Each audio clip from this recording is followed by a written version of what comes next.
No, it didn't. The people who live there were here to protest this whole thing. Developers want to demolish the Ford City Mall and then build 4 warehouses at the area 76th and Cicero. What the 18th Ward alderman says will be new and better than Ford City Mall. But the developers submitted their ideas to the Planning Commission today. Representatives from Midwest RE Acquisitions LLC showed their vision to the commission to transform the neglected mall into a 4-building industrial campus containing more than 1 million square feet of floor area, 904 parking spaces, 216 loading spaces, and 160 truck parking spaces.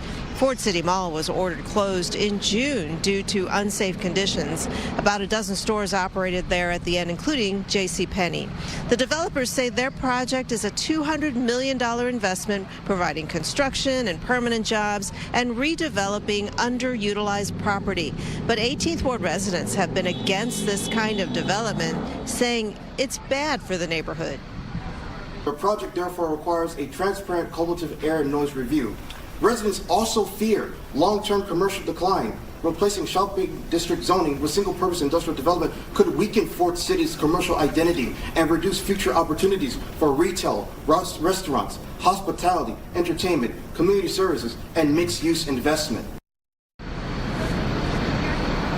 And the developers say that their traffic study shows that there will be less traffic there than when the mall was in operation. This whole issue is moving on to the City Council. Reporting live at City Hall, Joni Lum, Fox Chicago.